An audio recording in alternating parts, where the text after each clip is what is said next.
Hi friends, स्वागत है आप सबका स्टडी विथ राहुल में। आइए सक्षमता 2024 में पूछे गए प्रश्नों का उत्तर देखते हैं और सक्षमता 3 की तैयारी शुरू करते हैं। पहला प्रश्न है, पृथ्वी की सतह पर कितना पानी मौजूद है? तो आप सबको पता होगा कि पृथ्वी की सतह पर 71% पानी मौजूद है, लेकिन इस ऑप्शन में 71% है ही नहीं। तो अब कैसे टिक कीजिएगा? तो देखिए, प्रतिशत का मतलब होता है बट्टा में 100, 100। 2 गो जीरो है, 2 अंक छोड़ के डेसिमल दे दीजिए, यानी यहाँ डेसिमल दे दिए। 0.17 कहीं है? आजकल ये नया तरीका बना हुआ है प्रश्न का उत्तर देने का। तो देखिए 0.7 एक ऑप्शन 2 में है ना। तो ऐसे सारी नई जानकारियों के लिए आप ज्वाइन करें स्टडी विथ राहुल को। चलिए दूसरा प्रश्न है, भूजल के ऊपरी सतह को डैश कहा जाता है? तो भूजल के ऊपरी सतह को हम लोग कहते हैं जल तालिका, वाटर टेबल। क्या बोलते हैं? जल तालिका। अगला प्रश्न, बड़े भूकंप आने की संभावना कम होती है? तो देखिए, बंगाल के खाड़ी के तरफ भूकंप नहीं, सुनामी आ सकता है, लेकिन यहाँ भूकंप नहीं। तो क्या हो जाएगा? उड़ीसा। ये उधर ही है, तो क्या हो जाएगा उत्तर आपका? उड़ीसा। इस सेशन को अधिक से अधिक लाइक कीजिए। चैनल पर नए हैं तो चैनल को सब्सक्राइब कर लीजिए। ऐसे ही मैं आपको पूछे गए प्रश्नों का सीरीज़ लेकर के देता रहूँगा, साथ ही साथ सक्षमता 3 की पूर्ण तैयारी करा दूँगा।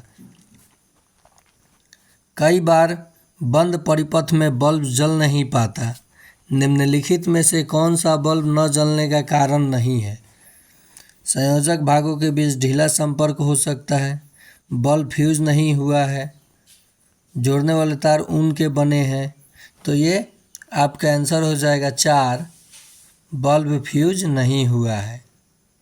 नेक्स्ट, श्वसन में जानवर हवा का ऑक्सीजन स्तर अंदर लेते हैं और कार्बन डाइऑक्साइड चीज़ बाहर छोड़ते हैं। तो ऑक्सीजन और कार्बन डाइऑक्साइड आपका उत्तर हो जाएगा। नेक्स्ट है, वह स्थान जहाँ जीव रहते हैं डैश कहलाता है? तो क्या कहलाता है? निवास स्थान या स्थलीय स्थान या जलीय आवास। तो ये हैबिटेट यानी निवास स्थान कहलाता है। नेक्स्ट प्रश्न, मिलावटों को मिलाने से भोजन का डैश मूल्य कम हो जाता है? तो गुणवत्ता कम हो जाता है। उसकी गुणवत्ता क्या हो जाता है? कम हो जाता है। अंतरिक्ष में जाने वाले पहले भारतीय कौन थे? तो अंतरिक्ष में जाने वाले प्रथम भारतीय राकेश शर्मा थे। नेक्स्ट, भूमि के एक टुकड़े पर पूर्व नियोजित क्रम में विभिन्न फसलें उगाना डैश कहलाता है?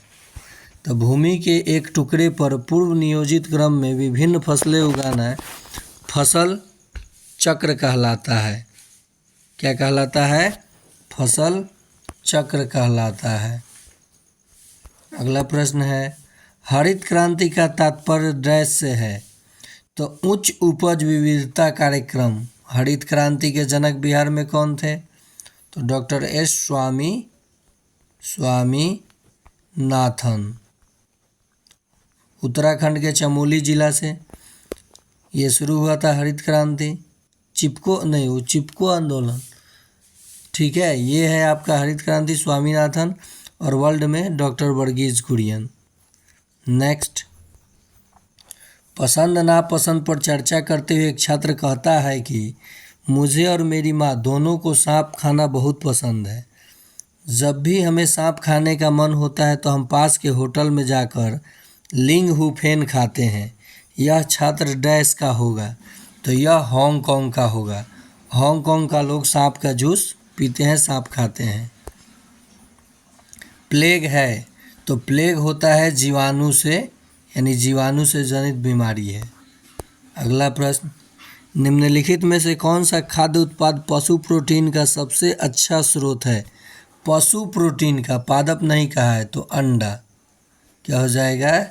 अंडा। पाचन तंत्र की मांसपेशीय थैली को क्या कहा जाता है? तो इसे स्टमक कहा जाता है। नेक्स्ट, हम क्रिकेट खेलने के लिए डैश का उपयोग करते हैं। तो क्रिकेट खेलते समय हम अपने मसल्स का उपयोग करते हैं, यानी मांसपेशीय ऊर्जा को। नेक्स्ट, चींटियाँ जब चलती हैं तो अपने पीछे डैश छोड़ती हैं। तो चींटियाँ चलते समय अपने पीछे गंध छोड़ती हैं। नेक्स्ट, निम्नलिखित में से कौन सर्वाहारी जानवर है? तो ये सर्वाहारी हो जाएगा आपका कुत्ता। क्या हो जाएगा? कुत्ता। नेक्स्ट, निम्नलिखित में से कौन सा जानवर अपने दुश्मनों से छिपने के लिए अपने शरीर का रंग बदलता है? तो ये है गिरगिट। कौन? गिरगिट। अगला प्रश्न, बहुत छोटे पौधे कहलाते हैं। तो बहुत छोटे पौधे जड़ी बूटी कहलाते हैं, यानी हर्ब। ये सही है। अगला प्रश्न, वह स्थान जहाँ हमें भोजन और खेल के स्टॉल मिलते हैं। तो ये हो जाएगा मेला। क्या हो जाएगा? मेला।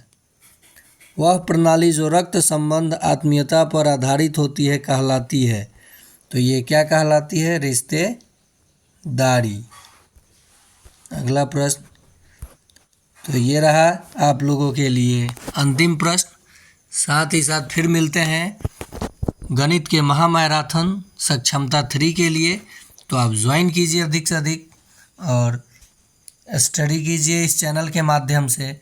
निश्चित ही आपका सक्षमता 3 में 120 प्लस मैं करा दूंगा।